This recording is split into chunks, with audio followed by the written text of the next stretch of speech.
Hello, I'm Kevin Hayes, the Story Man, and this is the Nightly Bedtime Story Podcast, where you can hear a bedtime story every night. Tonight's bedtime story is The Emperor's New Clothes, written by Hans Christian Andersen. I hope you like it.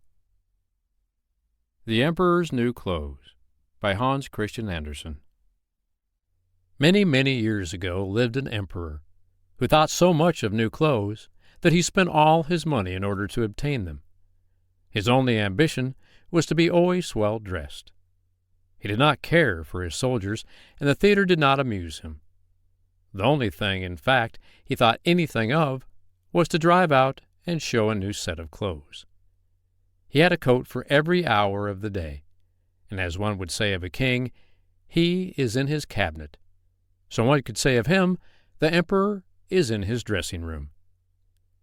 The great city where he resided was very gay. Every day many strangers from all parts of the globe arrived. One day 2 swindlers came to this city. They made people believe that they were weavers, and declared they could manufacture the finest cloth to be imagined.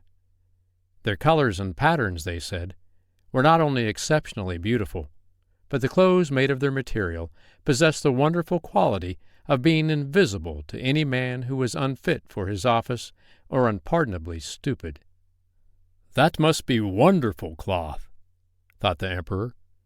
"If I were to be dressed in a suit made of this cloth, I should be able to find out which men in my empire were unfit for their places, and I could distinguish the clever from the stupid. I must have this cloth woven for me without delay." And he gave a large sum of money to the swindlers, in advance, that they should set to work without any loss of time. They set up 2 looms, and pretended to be very hard at work, but they did nothing whatever on the looms. They asked for the finest silk and the most precious gold cloth. All they got they did away with, and worked at the empty looms till late at night. "I should very much like to know how they are getting on with the cloth," thought the emperor, but he felt rather uneasy when he remembered that he who was not fit for his office could not see it. Personally, he was of opinion that he had nothing to fear, yet he thought it advisable to send somebody else first to see how matters stood. Everybody in the town knew what a remarkable quality the stuff possessed, and all were anxious to see how bad or stupid their neighbors were. "I shall send my honest old minister to the weavers," thought the emperor. "He can judge best how the stuff looks, for he is intelligent, and nobody understands his office better than he." The good old minister went into the room where the swindlers sat before the empty looms. "Heaven preserve us," he thought, and opened his eyes wide. "I cannot see anything at all." But he did not say so. Both swindlers requested him to come near, and asked him if he did not admire the exquisite pattern and the beautiful colors, pointing to the empty looms. The poor old minister tried his very best, but he could see nothing, for there was nothing to be seen. "Oh dear," he thought, "can I be so stupid? I should never have thought so, and nobody must know it. Is it possible that I am not fit for my office? No, no, I cannot say that I was unable to see the cloth." "Now, have you got nothing to say?" said one of the swindlers, while he pretended to be busily weaving. "Oh, it is very pretty, exceedingly beautiful," replied the old minister, looking through his glasses. "What a beautiful pattern! What brilliant colors! I shall tell the emperor that I like the cloth very much." "We are pleased to hear that," said the 2 weavers, and described to him the colors and explained the curious pattern. The old minister listened attentively, that he might relate to the emperor what they said, and so he did. Now the swindlers asked for more money, silk and gold cloth, which they required for weaving. They kept everything for themselves, and not a thread came near the loom, but they continued, as hitherto, to work at the empty looms. Soon afterwards the emperor sent another honest courtier to the weavers to see how they were getting on, and if the cloth was nearly finished. Like the old minister, he looked and looked, but could see nothing, as there was nothing to be seen. "Is it not a beautiful piece of cloth?" asked the 2 swindlers, showing and explaining the magnificent pattern, which, however, did not exist. "I am not stupid," said the man. "It is therefore my good appointment for which I am not fit. It is very strange, but I must not let anyone know it." And he praised the cloth, which he did not see, and expressed his joy at the beautiful colors and the fine pattern. "It is very excellent," he said to the emperor. Everybody in the whole town talked about the precious cloth. At last the emperor wished to see it himself, while it was still on the loom.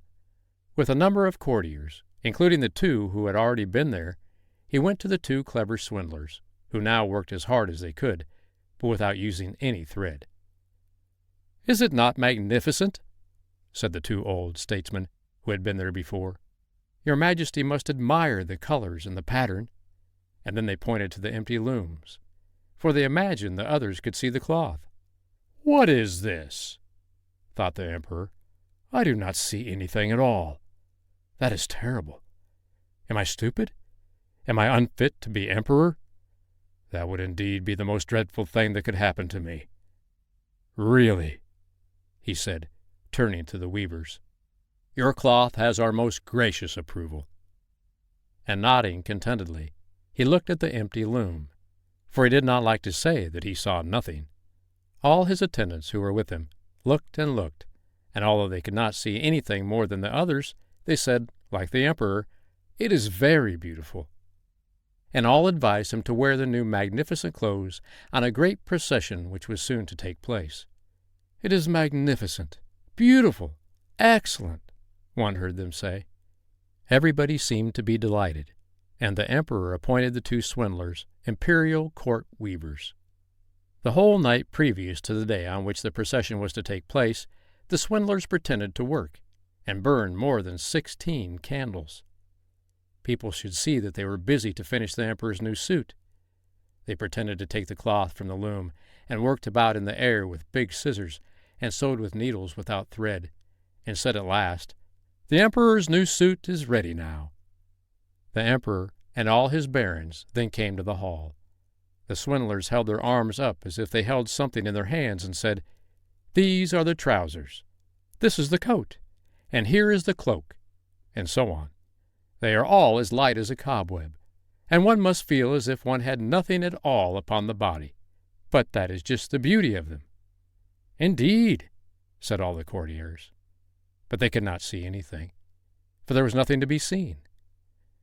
"Does it please your Majesty now to graciously undress," said the swindlers, "that we may assist your Majesty in putting on the new set before the large looking-glass?" The emperor undressed, and the swindlers pretended to put the new suit upon him, one piece after another, and the emperor looked at himself in the glass from every side. "How well they look! How well they fit!" said all. "What a beautiful pattern! What fine colors! That is a magnificent suit of clothes." The masters of the ceremonies announced that the bearers of the canopy, which was to be carried in the procession, were ready. "I am ready," said the emperor. "Does not my suit fit me marvelously?" Then he turned once more to the looking-glass, that people should think he admired his garments. The chamberlains, who were to carry the train, stretched their hands to the ground as if they lifted up a train, and pretended to hold something in their hands. They did not like people to know that they could not see anything. The emperor marched in the procession under the beautiful canopy, and all who saw him in the street and out of the windows exclaimed, "Indeed, the emperor's new suit is incomparable. What a long train he has! How well it fits him!" Nobody wished to let others know he saw nothing, for then he would have been unfit for his office, or too stupid. Never were emperor's clothes more admired. "But he has nothing on at all," said a little child at last. "Good heavens! Listen to the voice of an innocent child," said the father, and one whispered to the other what the child had said. "But he has nothing on at all," cried out at last by the whole crowd of people. That made a deep impression upon the emperor, for it seemed to him that they were right. But he thought to himself, "Now I must bear up to the end." And the chamberlains walked with still greater dignity, as if they carried the train, which did not exist. The end. I hope you liked tonight's bedtime story, The Emperor's New Clothes, written by Hans Christian Andersen. Don't forget to subscribe to the podcast so you can listen to a free bedtime story every night. I'm Kevin Hayes, the Story Man. I'll be here tomorrow night to read you another bedtime story. But for tonight, good night.